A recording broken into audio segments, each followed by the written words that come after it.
ஸ்ரீ குருப்பியோ நம. ஸ்ரீ மகாபரிவாஜனம். இன்னைக்கு தெய்வத்தின் குரல் பாகம் 4 அத்வைதம் என்ற தலைப்பில் பிரிவா சொல்கிறத மேலே வாசிக்கிறேன். இது பக்கம் 670 ஆரம்பிக்கிறது. ஜீவன் முக்தர்கள் இந்த நிஷ்டை கலைந்த பிறகும் கூட அவர்களின் உள்ளுக்குள்ளே அனுபவம் மாறாது. நிஷ்டை கலந்தது என்பது நம் பார்வையில்தான். நிஷ்டை கலந்து அவர்கள் வெளியுணர்வோடு இருப்பதாக நாம் நினைக்கும் போது கூட அவர்கள் ஆத்மாவிலே தான் ஐக்கியமாயிருப்பார்கள். மனசின் பந்தமும் சம்சார பந்தமும் கர்ம பந்தமும் துளிக்கூட இல்லாமல் இங்கேயே மோட்சம் அடைந்துவிட்ட ஜீவன் முக்தர்கள் என்று அவர்களைத்தான் சொல்வது. தூங்கிக் கொண்டே ஒரு குழந்தை தாய்ப்பால் சாப்பிடுகிறது அல்லவா? இப்படி அவர்கள் உள்ளே சமாதி நிஷ்டையிலிருந்து கொண்டேதான் நமக்கு பகிர்முகப்பட்டது போல, அதாவது புற உணர்வு அடைந்தது போல தோன்றி வெளிலோகத்தில் சஞ்சாரம் செய்வது, சல்லாபம் செய்வது எல்லாமும். இந்த வெளி நாடகத்தில் அவர்கள் கோபப்படுகிறார் போல துக்கப்படுகிறார் போல இருக்கும் சமயங்களில் கூட அவர்கள் வாஸ்தவத்தில் சதானந்தமான ஆத்மாவில் ஒன்றுபட்டு இருப்பவர்கள்தான். அந்த உள் அனுபவத்தை சூன்யம் என்றும் பாழ் என்றும் நம் பார்வையிலிருந்து அந்த அனுபவிகளும் கூட சில சமயங்களில் சொல்வதுண்டு. உண்மையில் அது ஆனந்த பூரிதமான நிலையே. ஆத்மாவிடமிருந்தே ஆனந்தம். ஆத்மானுபவம் என்பது ஒன்றுமில்லாத ஒரு வெறிச்சு நிலையாக இல்லாமல் ஆனந்த பூர்ணமாய்க்கும் என்பதற்கு நான் ப்ரூஃப் கொடுக்க பார்ப்பது எனக்கே சிரிப்பு வருகிறது. ஆனந்தம் ஆனந்தம் என்று நாம் சொல்வதே ஆத்மாவின் சொரூப லட்சணம்தான். முன்னே நான் காட்டின திருஷ்டாந்தத்திலே ஒரு கடத்துக்குள்ளே இருக்கிற தீபத்தின் பிரகாசத்தை துளி துளிய அதிலுள்ள சின்ன துவாரங்களின் மூலம் கிரணமாக பெற்று இந்த கிரண ஸ்பசரத்திலே லவலேசம் ஒளிபெற்ற வஸ்துக்கள் அந்த தீபத்துக்கு பிரகாசம் இருக்கா இல்லையா என்று கேட்டால் எப்படி இருக்கும்? அப்படித்தான் புலன்களால் ஏதோ கொஞ்சம் எப்பொழுதோ ஆனந்தம் காண்கிற நாம் ஆத்மாவுக்கு கேவல ஸ்திதியில் ஆனந்தம் உண்டா என்று கேட்பதும். நாய் என்ன பண்ணும் என்றால், அது ஒரு காய்ந்து போன எலும்பு துண்டை பார்த்தால் அதிலே என்றைக்கோ ஒட்டி கொண்டிருந்த மாம்ச வாடை இருப்பதை முன்னிட்டு அதை போட்டு கடிக்க ஆரம்பிக்கும்.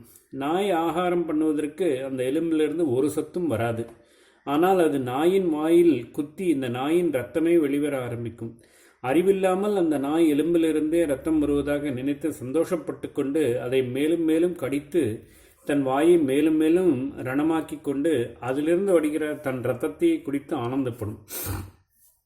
இப்படித்தான் வெளிவஸ்துக்களின் அனுபவத்தில் நாம் பெறும் ஆனந்தம் என்பது அந்த வெளிவஸ்துகள் தருவதல்ல.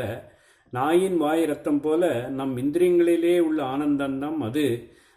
அந்த இரத்தமும் எங்கேருந்து வந்தது? நாயுடைய உயிரிலிருந்து தான். இம்மாதிரி இந்திரிய இன்பம் என்பதும் ஆத்மாவிலிருந்து வருவதுதான்.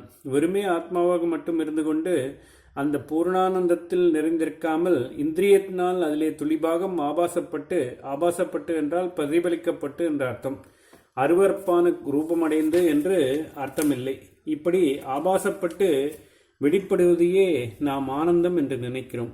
அது மட்டும் இல்லாமல் இந்த ஆனந்தமும் இந்திரியங்களின் அனுபவத்துக்கான விஷயங்களிலிருந்து வருவதாக வேறு நினைக்கிறோம். ஆனந்தம் தன்னதுதான், சப்ஜெக்டிவ் தான். வெளிவஸ்துவிலிருந்து வரும் அப்ஜெக்டிவ் சமாச்சாரம் அல்ல. நிஜமான தானும் ஆத்மா தானே அன்றி அந்த கிரணமோ இந்திரியங்களோ அல்ல. அந்த கிரணமோ இந்திரியங்களோ அல்ல. உடையவரே. இதை பிரகிருதத்தில் நடைமுறையில் நம்முடைய பேச்சு வழக்கிலிருந்தே தெரிந்து கொள்ளலாம். என்னுடைய என்று ஒன்றை சொன்னால் அது எப்பொழுது அந்த ஒன்று நான் அல்ல என்று ஆகும்?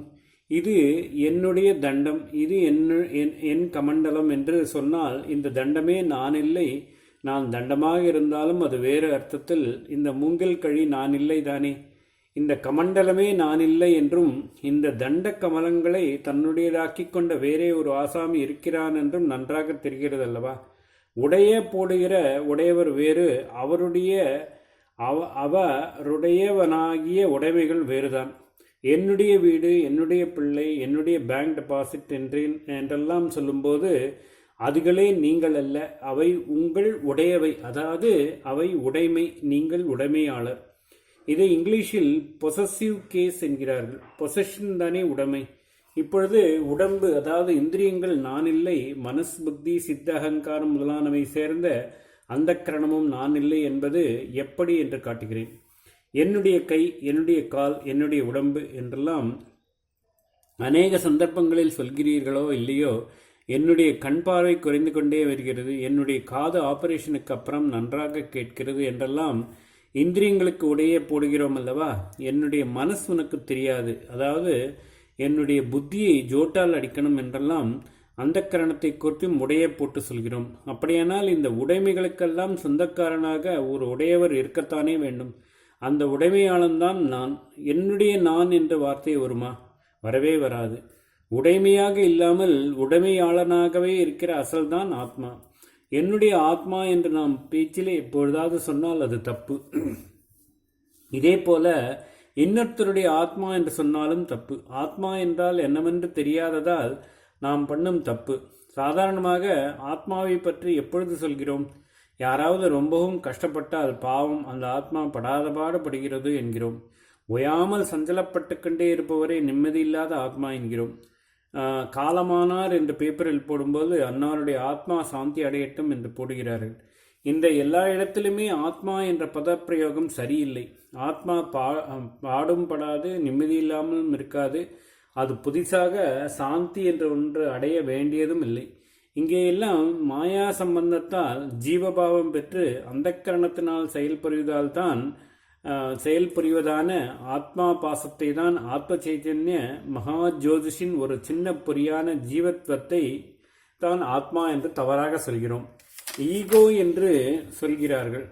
சித்தம், புத்தி, மனஸ், கர்மேந்திரியங்கள், ஞானேந்திரியங்கள் இவற்றால் கட்டுப்படுத்தப்பட்ட ஒரு ஜீவனுக்கு இவையே தான் என்பதாக ஒரு உணர்வு இருக்கிறது. இதற்கு பேர் அகங்காரம்.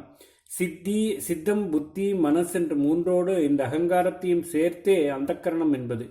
அகண்டமானது ஆத்மா. அதன் கண்டமான ஆபாசமே ஜீவபாவம் அடைந்து தன்னையே நான் என்ற நினைப்பதுதான் அகங்காரம், ஈகோ என்பது. இந்த ஈகோவைத்தான் நாம் பெரும்பாலும் ஆத்மா என்று தப்பாக சொல்லிவிடுகிறோம்.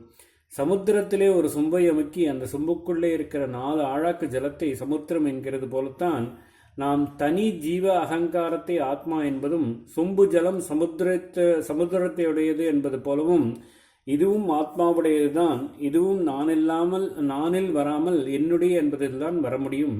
ஆத்மாவுடைய ஆபாசத்தில் வந்ததுதானே இது. ஆனால் ஆத்மாவோ தன்னுடையது என்று எதை பற்றியும் எண்ணுவதில்லை. அதற்கு தான் ஒன்றைத்தான் தெரியுமே தவிர தனக்கு வெளி வஸ்துவாக தன்னுடைய என்று சொல்லிக்கொள்ளும்படியாக ஏதொன்றும் இருப்பதாக தெரியாது. அதனிடமிருந்தே ஜீவனின் சர்வஸ்வமும் வந்திருந்தாலும் அது இவற்றோடு சம்பந்தப்படுவதில்லை. ஓம் ஸ்ரீ குருப்யோ நமஹ. ஸ்ரீ மகாபிரிவாச்சரணம்.